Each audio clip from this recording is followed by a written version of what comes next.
What did I miss? Turkey. A good joke. Have you been in Turkey before? I have been to Turkey. Yeah. Istanbul? Yeah. Did you like? Yeah. Yeah, I liked it. Probably don't remember. You tried their food? Yeah, I tried the food. Just That's so strange. Turkish kebab. Is that dessert? I don't remember the names of every single dish I've tried. Do you? Oh, okay. Okay. Yeah, I enjoyed myself. I can tell you my Turkey story, my Istanbul story if you want. Oh, please. The first night I was there, the first night I was there in the hotel, By the way, it's a good story. Otherwise, I don't want to. I remember waking up in the middle of the night Somebody prayed. to a very, very loud sound. There was like, I sprang out of bed, you know, with this very loud sound. And I didn't know what it was. And so I checked my phone, actually. I was like, is that my phone, like, making that strange sound? And it wasn't my phone. And then I was like, what else could it be? I checked my laptop. Like, is my laptop on making a strange sound? Is it the Atlantic from the mall? And then it wasn't my phone, it wasn't my laptop, and then I'm like, what the heck is that sound? The music, right? You should stop praying. And then I'm listening, and then I realized, oh, it's not inside the room, it's outside the room. And so I thought it was a drunk person. So I went over to like my window to look out, like, is there a drunk person wandering in the streets shouting? It wasn't a drunk person. I've seen that too before, by the way. In France, that happened. That's why I checked. And then I realized it was a mosque. Yeah. The dawn prayer at mosque. But I didn't know about this when I arrived, so I was really surprised. Really surprised. Yeah. I have a theory that it was a lot different before the times of megaphones and amplifiers, that it was sort of probably a nicer experience back then. Yeah, it was the first time you heard it. Yeah. But I don't know, it's really amazing. It's different for you. Maybe you got used to it. Yeah. Yeah, you're used to it, and I guess you were raised with that sound. Yeah, most of them I don't hear it. So this is how I feel today. I'm a little bit sick. Still? Yes, still. Some problems in my throat. Really? So I know what you're thinking. You're wondering, are we going to make it through this lecture? The answer is maybe. We'll find out. And were you so sick, Bob, that you couldn't prepare assignment 2? I wasn't that sick. So I do have assignment 2. This is what we're going to talk about today, in addition to my illness. So this is a copy of assignment 2. Very, very exciting.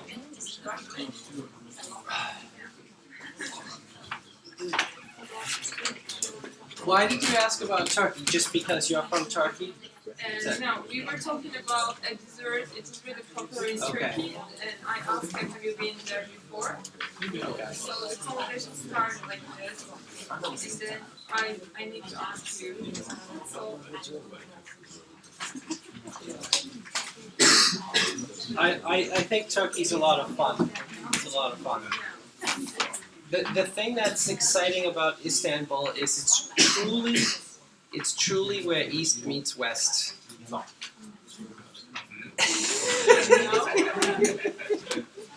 Really, you have your western sort of side and your eastern side, two different cultures really meeting together. Yeah. By the way, did you choose that one? Oh, I forgot.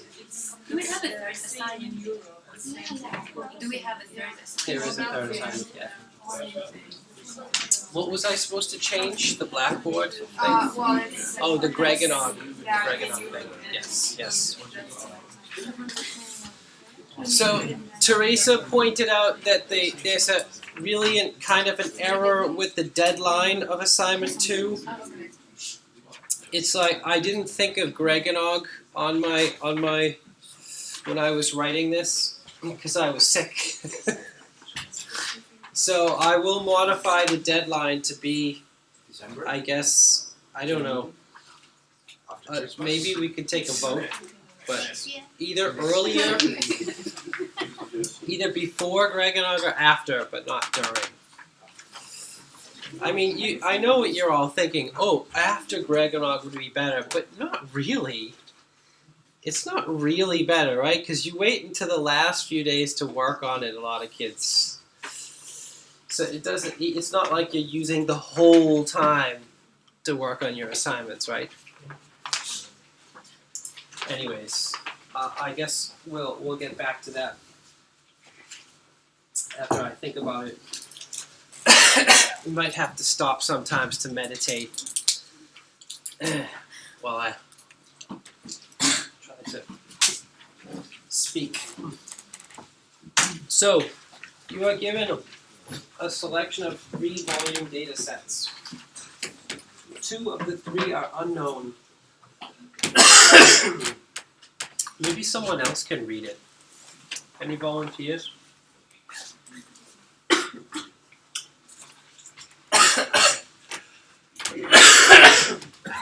Who's good at reading?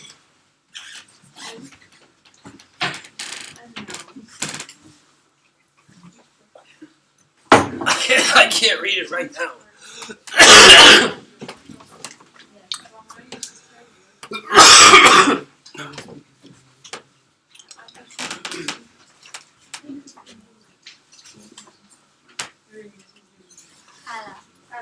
This is your please read it. The name should be this like. Yeah. Can everybody read it? Well, from his kids.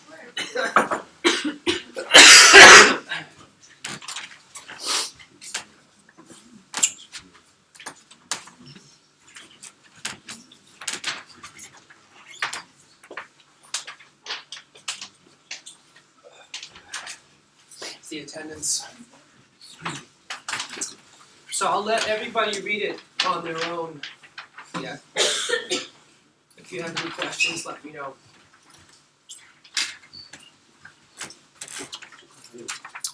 You don't really need me to read it to you, anyways.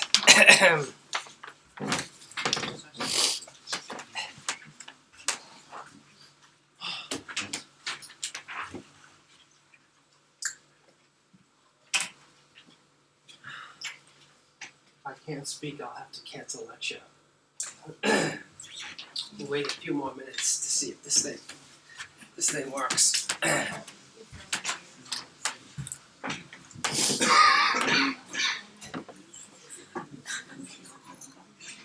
Make sure you drink tea with honey. With lemon. And lemon.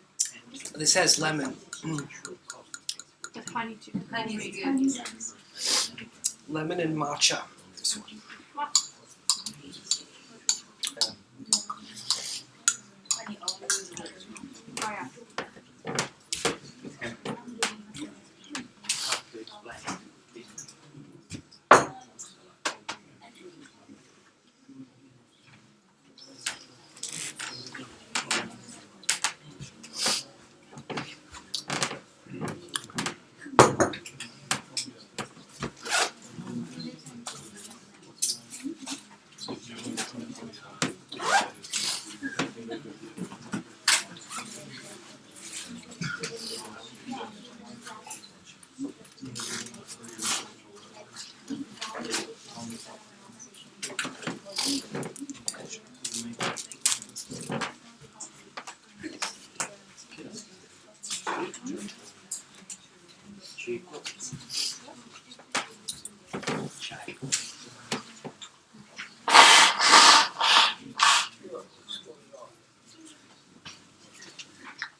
Eight.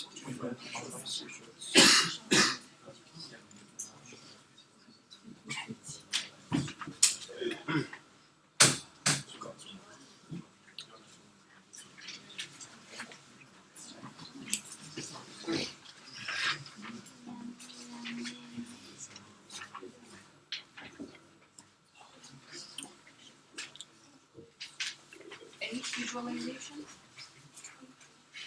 8. 8. And how we can download the data. And movie this. Did you see? How? Yeah. And like all the images and everything. From URL? Yeah, there's a There is a URL. link. Says form/data. Yeah, there is a link I know, but for the fourth set, which is the human visual project. The directions are also at the same URL. So watch.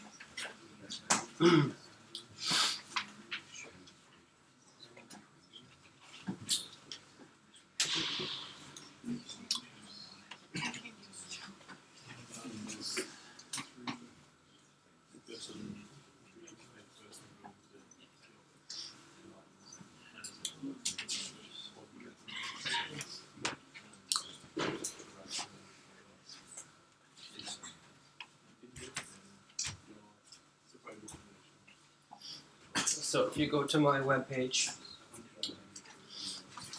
and you add the word data, and then you watch the spinning ball, you'll see the data.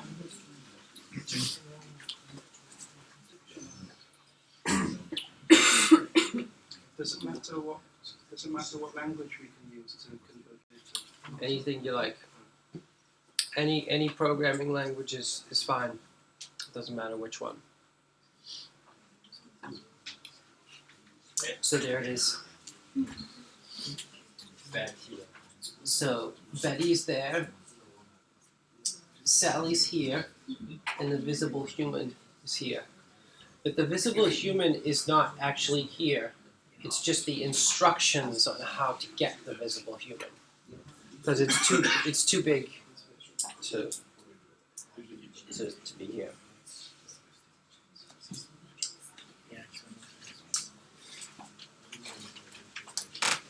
Any other questions about assignments 1 or 2?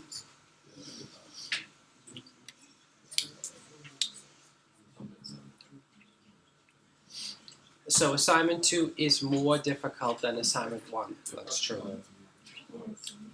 That's true. It will take long time in comparison to mine. I don't know. It depends on your previous training, how long it takes. What's your previous? Are you a conversion master student or? Masters. Not I have done masters from my country. You did a master's degree in computer science already. Computer application, yes. Okay, so that's good training. You should have no problem with this actually.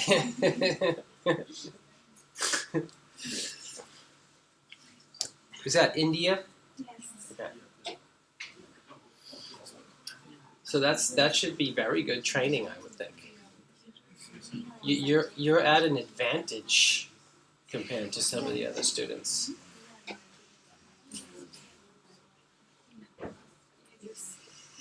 Any other questions about assignment 2? The good news is you don't have to create, like, you don't have to find 8 different visualization techniques. You just have to find, 2 or 3 different visualization techniques.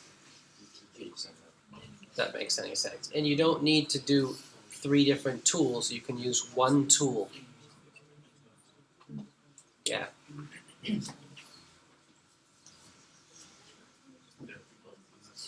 So the selection of tools and the selection of different kinds of visualization is not as wide.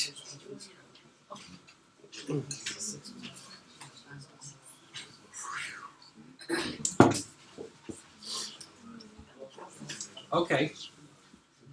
Let's see how far I get before my throat backfires.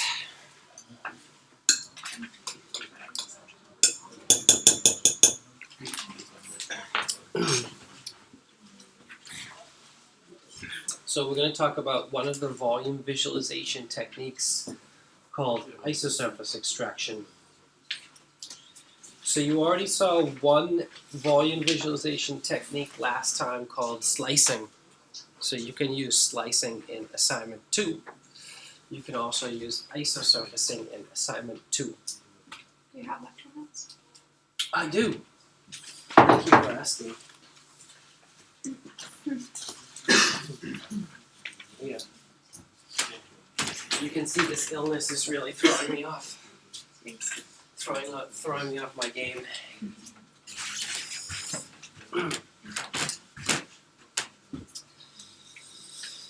So we're going to talk about these things today, using probably fewer words than usual, maybe.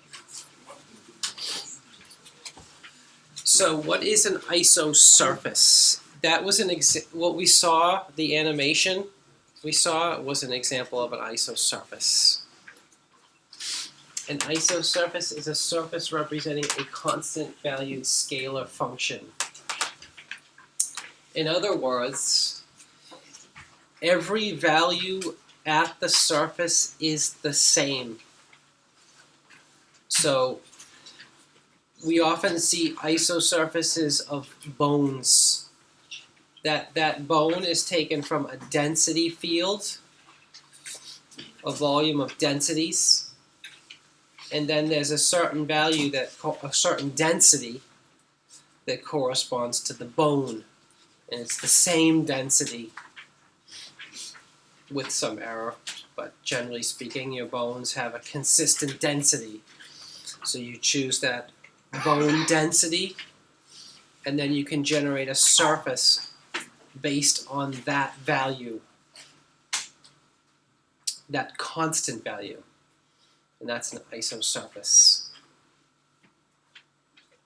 You can imagine making other surfaces, like a surface from the skin or a surface from soft tissue, and so on, corresponding to different constant densities.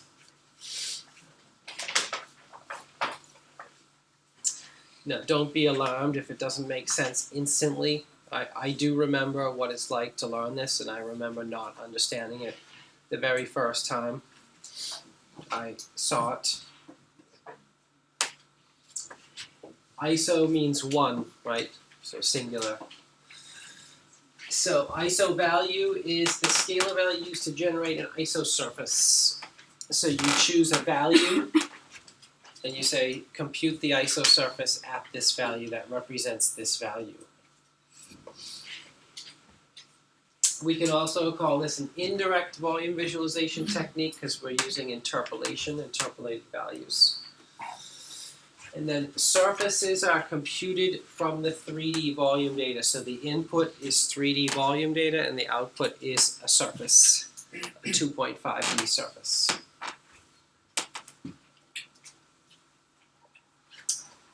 And we saw this example last time. Right? Those are 3 isosurfaces, one for the skin, one for the bone, and then one for some soft tissue. So there are 3 iso values there, right? And 3 isosurfaces. And this is what it looks like in that framework. We start with the sampled volume data. We represent it by a set of voxels or cells. Then we perform an algorithm that extracts the surfaces.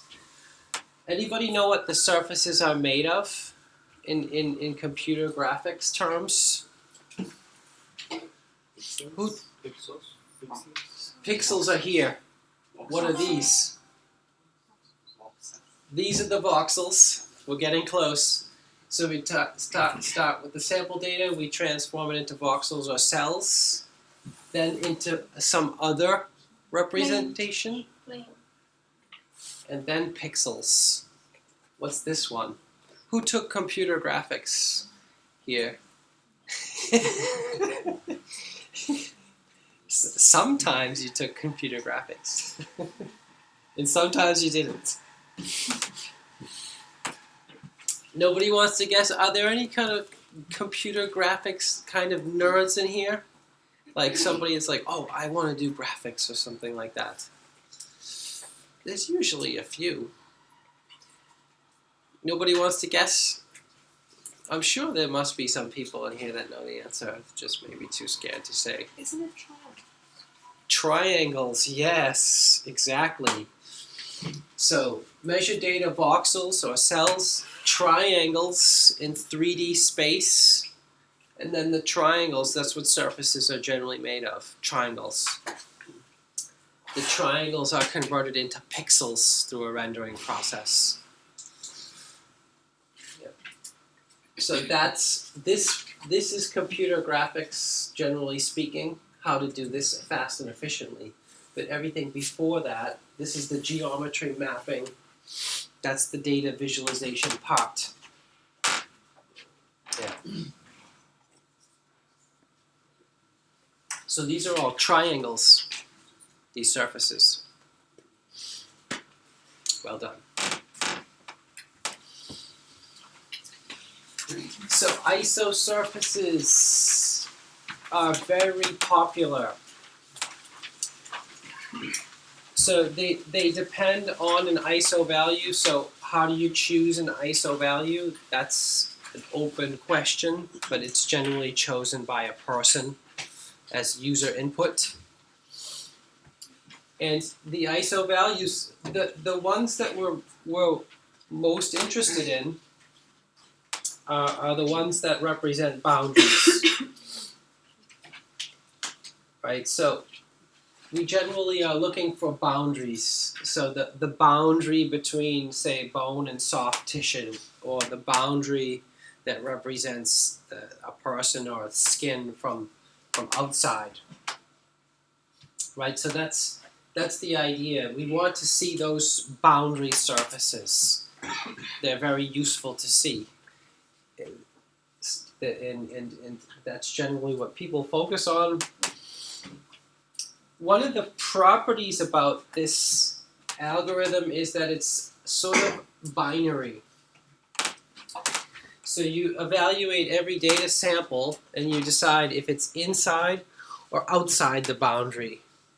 There's no in between. It's either inside or outside or on the boundary. It can be on the boundary, but that generally doesn't happen in practice. And we add shading to give it the 3D, the illusion of a 3D shape, right? So that's a shaded isosurface. This is a semi-transparent isosurface. That's a shaded isosurface. This is a slice. So these are methods being combined, a slice combined with isosurfaces.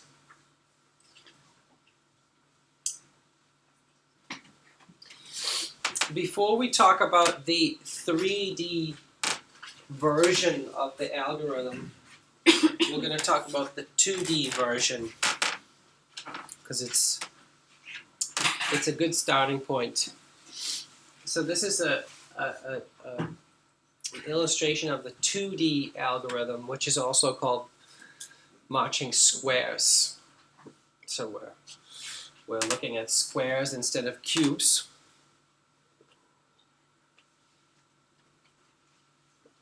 So we choose an isovalue. Start by choosing an isovalue. This is our input data set, a set of squares on a grid.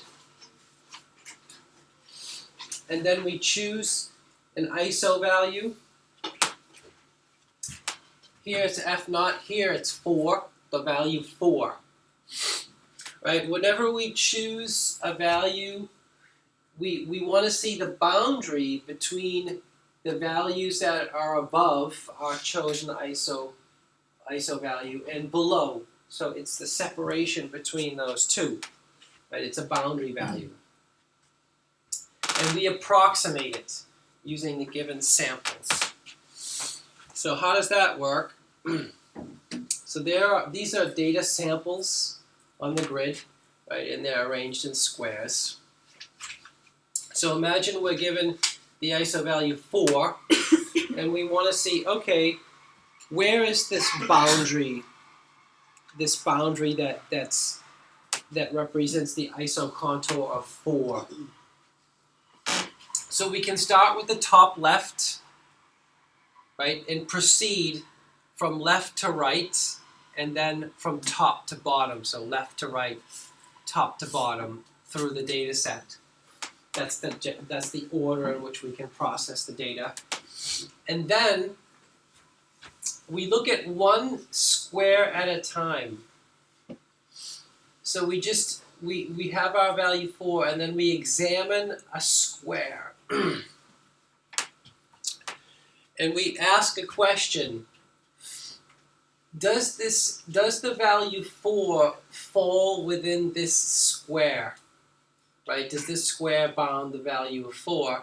And to answer that question, we can break it down into 4 sub-questions, which are posed by looking at the edges. So the edge here between 3 and 3, the edge between 3 and 5, 3 and 6, and 5 and 6. So we can perform a test that says, does the value 4 fall between the values 3 and 3? What's the answer? Where's the attendance register, by the way? Are you taking the attendance register hostage?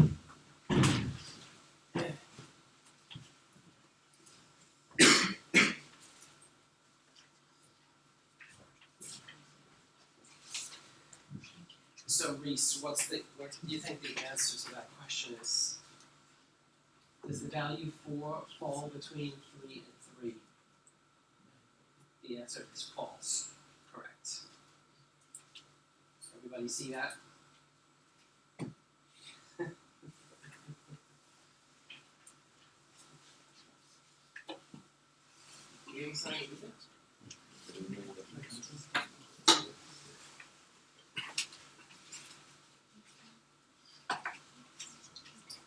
So then we look at, the answer is false, so we move on, right? There's nothing to compute, there's nothing to do.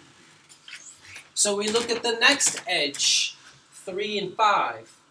Does the value 4 fall between 3 and 5? Yes. Yes, true.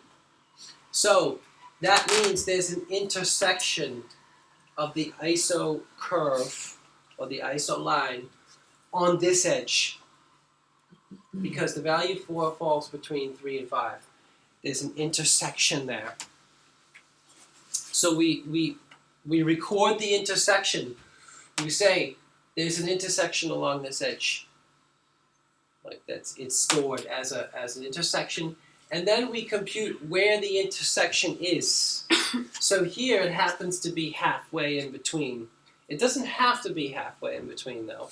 Right? If this value is 3.5, then the intersection would be it would be 25% away, the distance away from 3, not 50%. So we record that intersection, and then we just loop, we just keep going.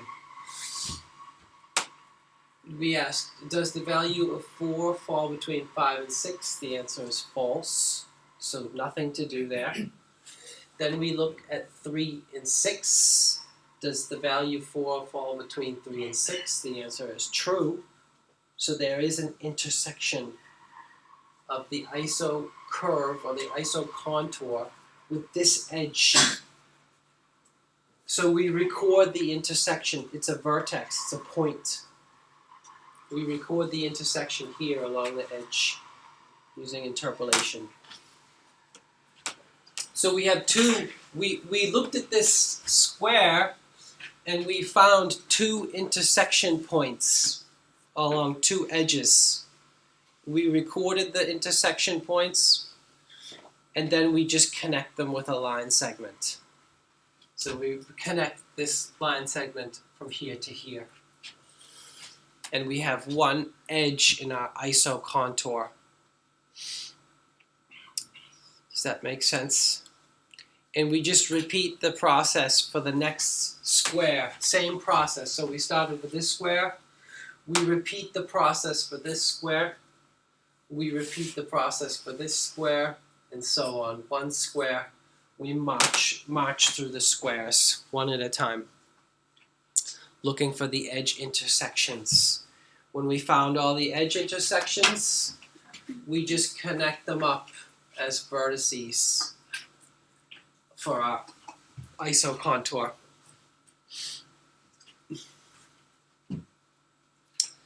Did that make sense? Hopefully. Any questions about that?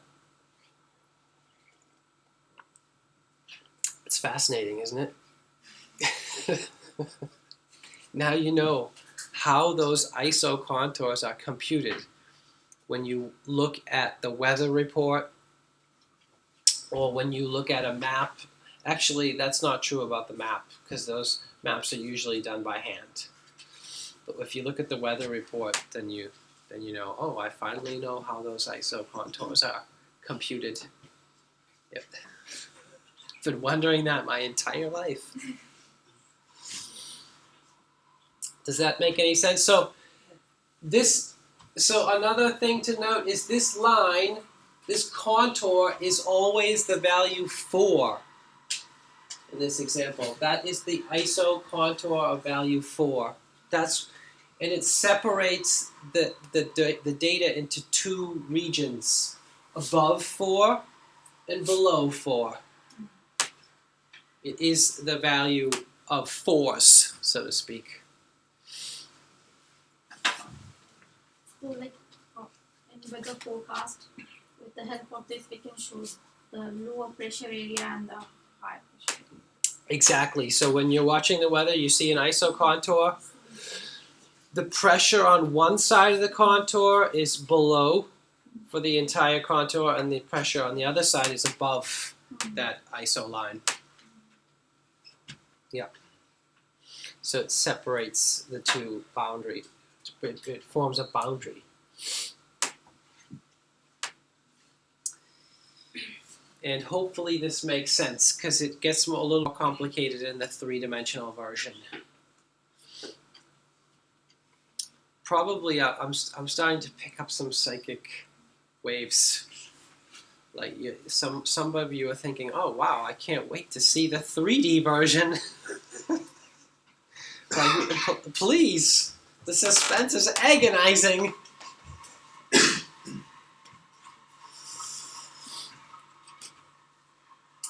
So let's move on to 3 dimensions and how to turn this into surfaces instead of just curves. So an isosurface cuts or divides volume elements, right? Instead of going through a 2-dimensional array of squares, we're now going through a 3-dimensional array of cubes. So the traversal aspect is essentially the same. And we look, and instead of examining each square one at a time, we're now going to examine each cube one at a time. And it's in some ways there are many similarities. We're going to look at each edge in the cube and perform that same test. So there are 8 edges here. let's see, 1, 2, 3, 4, 1, 2, 3, 4, that's not 9, 10, the 12 edges, sorry. There are 12 edges we have to test rather than the 4 in the marching squares tests, in the case of the marching squares. And then instead of drawing a line from one edge to another, we connect up the edges using triangles instead. So we can make a surface out of triangles. So that's a little bit of a preview into the idea before we jump into the details. If you do have questions, by the way, feel free to interrupt anytime. Or comments or anything like that. So there is something did happen today or happened now. Like this is the first time we're looking at a complicated algorithm in this module. We did see some algorithms already, but they were quite simple. This is the first time we're looking at a complicated one. Anybody remember what algorithms we saw already that were kind of simple?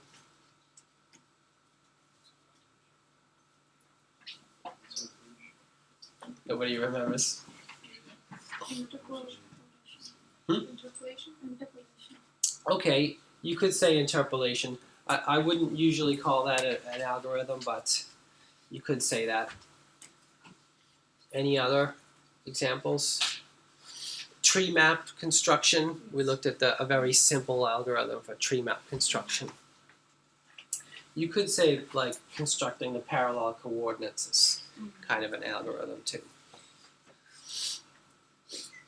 But this is the first time we're looking at a complicated one. And some of these steps are not that easy to understand. So this is the 8 steps of the algorithm. We traverse each cell, or we examine each cell. We look at each vertex of each cell and test it to see if its data value is above or below the isovalue we input. We build an index. That's something new that we didn't see in marching squares. We get an edge list. That's also something new we didn't see in marching squares. Interpolate the edge location. That's the same as in marching squares. Computing gradients is something we didn't see in marching squares. And same here. Consider ambiguous cases and go to the next cell. That is part of marching squares. So it's got some parts that are the same as marching squares, but it has some additional new things. And the rest of the lecture is going into the details of each one of these steps. So this is step 1. It's just given the volume data as input, organize it on a set of cells, or represent it as a set of cells, right? And that's one cell. And when you do that, you have to consider where the origin of the cell is, and where positive x is, and where positive y and positive z are. So in this case, the origin is here, positive x points here, positive z points up, and positive y points this way, right? I'm looking at IJK indexes. So you just have to decide where your origin is going to be and what your directions are going to be, because there are different options with a cube, right? You could have your origin here and have like z pointing this way, y pointing this way, and x pointing that way, for example. Just have to make sure you are consistent. Best to just use the same convention as the BTK or some other existing library. Step 2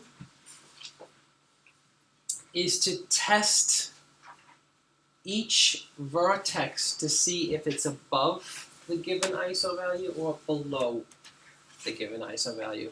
And you can say below. That way you can bend your knees when you say the word below. Or above. So if we choose the value 9, we look and see up 10 is above 9, 5 is below 9, so there's an intersection there. Look, and the vertices are being colored. So all the ones that are above or on the outside are colored in purple, and the ones that are below are colored in green. So this is the case for 9, the ISO value of 9. This is the case for the ISO value of 7. It's slightly different, right? So the vertices are classified differently. 9 is given or calculated? Which is given. 9. This is given. It's given. So imagine you are sitting, in front of a piece of volume visualization software, and you say, I want to see an isosurface. It's going to say, okay, well, what isosurface do you want to see? And then you choose an ISO value. In this case, the user has chosen 9, and this is the case when the user has chosen 7. Yeah. And each vertex was classified as being greater than or less than the given ISO value, just like in marching squares. Does that make sense? So far, so good. It's not so complicated yet, right?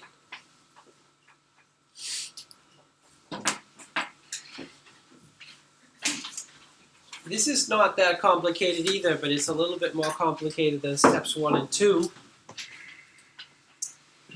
So we've classified each vertex and decided if it's above or below, or in this slide it's outside or inside, but above and below, either way, they're the same thing. And we build an index. So this is an index. It's an 8-bit array that represents the different vertices, right? That's vertex 1. That's vertex 2, vertex 3, which is here, vertex 4 is here, and so on. If the value is inside or below the given ISO value, then we store the value of 1 in the index. 1 in the index. If the data value is above or outside the given ISO value, we store the value of 0 at the given index. Right? So this is inside, inside, inside, inside, or below, below, below, below. So we have 4 ones. And then V5 is back here. So that's above. There's a 0. Below 1, above, above, 0, 0, or outside. So that's a little bit confusing, but still understandable. The question is, why would we want to build such an index? Right? We can build one, but it's not obvious why that would be useful at this point. So use the binary labeling of each voxel vertex to create an index. So that's what the index looks like. This is where it starts to get confusing. For a given index, access an array storing a list of edges. The edges are the intersection edges. Right, in marching cubes, remember, in marching squares rather, whenever we saw the pair that was above and below the ISO value, we had an edge intersection. It's the same thing here. So if we have an index like this, we can derive all of the edge intersections. We know which edges intersect with the ISO surface. Right? If there's a 1, 1 here, there's not going to be any edge intersection there's going to be an edge intersection between these two and these two, because they're on opposite sides of the iso value. And here as well, and these two. But there are not going to be any edge intersections here. So for a given index axis in an array storing a list of edges, intersection edges, and there's a finite number of them. There are a finite number of combinations. Since we have an 8-bit index, there are 256 different possible combinations, 2 to the 8th. And a lot of them are rotationally equivalent or symmetrically equivalent, right? If here's the case when it's all zeros, right? Where there are all the values are below the iso value and there's no intersections at all.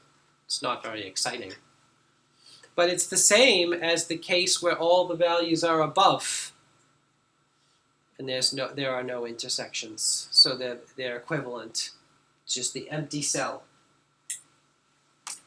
Here's the case when only one of the vertices is below or on one side of the isosurface, the outside. So only one vertex is above the iso value.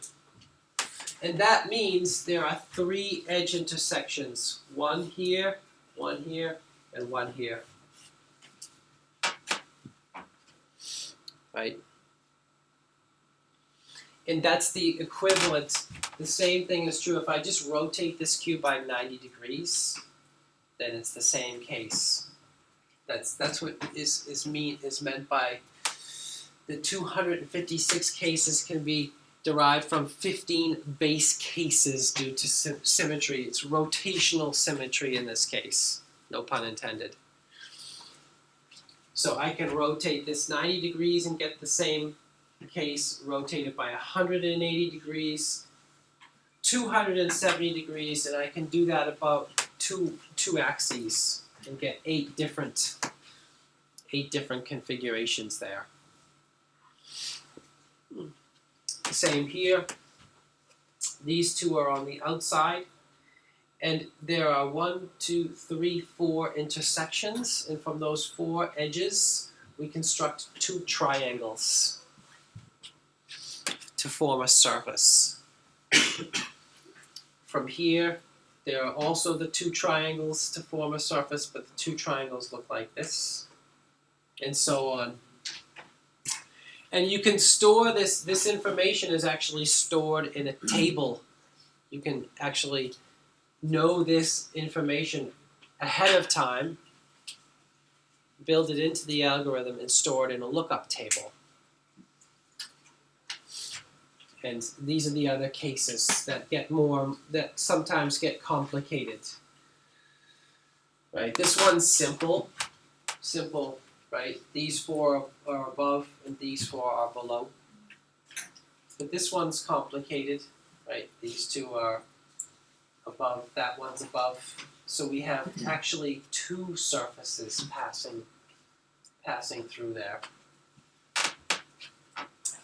And so on, right? There are 4 triangles there. That's a complicated case.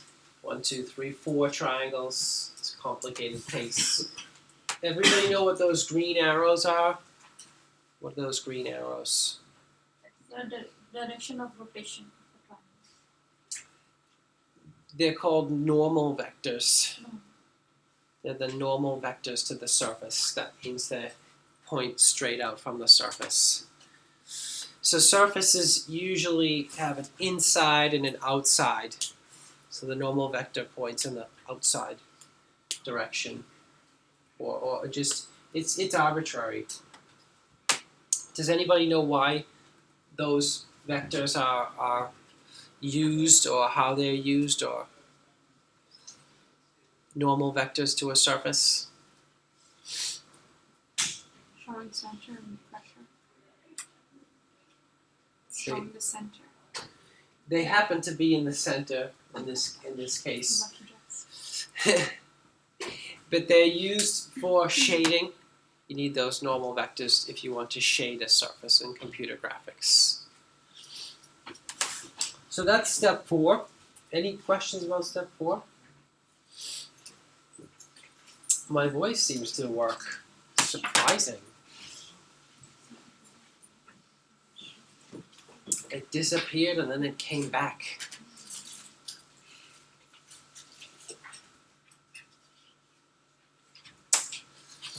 So this is step 4 in more detail. So given an index, if you know you can compute all the indices ahead of time because there are 256 of them, and you can derive the edge intersections ahead of time. So for this particular case, it's just one case. It could be any of the 256 cases. We know, okay, there's an edge intersection here. We know where the edge intersections are. So we can use 3 edge intersections to form triangles. So here we've formed 4 triangles. Triangle 1 is edge 4, edge 7, and edge 11. So that's triangle 1 right here. Right, triangle 2 is edge 1, that vertex, edge 7, this vertex, and edge 4. So it's that triangle. Right. Triangle 3 is edge 1 again, here, edge 6, there, edge 7, so it's this one. And triangle 4 is edge 1, edge 10, and edge 6. So you know that if this index is generated, it's always the same. You have these 4 triangles for this case, and that's stored in a lookup table, so you don't have to compute it every time. And you store that information in the lookup table about all 256 cases ahead of time. It's that information is derived just once. I would be very interested to know how long it took to build that case table correctly the very first time. Right, the gentleman who did that, his name is Bill Lawrence, and he just retired actually. But I next time if I get a chance, I'll ask him. I would be interested to know because it does seem very tedious to do this for all 256 cases, but they did it, and now they're famous. So what is this for? So that just means here's an index. We can compute the index very fast with the 8 tests, and we can take that index, put it in a lookup table, and then grab the corresponding triangles, the set of corresponding triangles. So lookup table operations are very fast. They're like one of the fastest possible things you can do in a computer.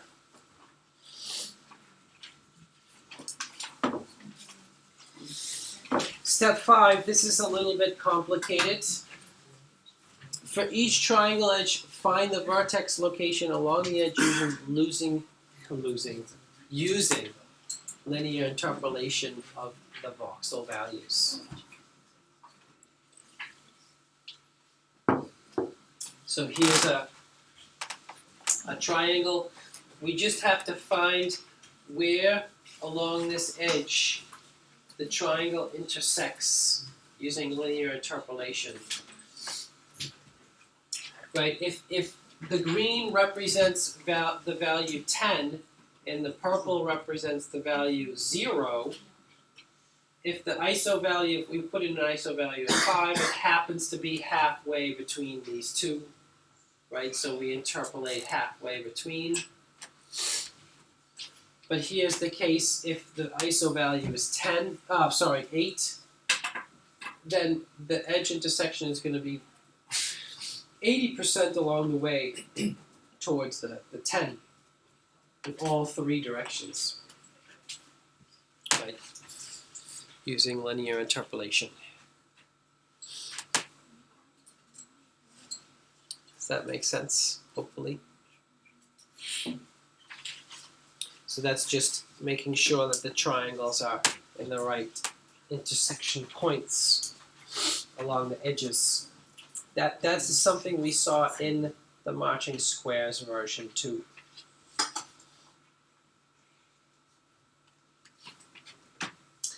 This is confusing. This one's hard to understand. That's not my fault, is it? Okay. So, step 6. What time is it, by the way? Oh, it's. I guess it's probably time to end, isn't it?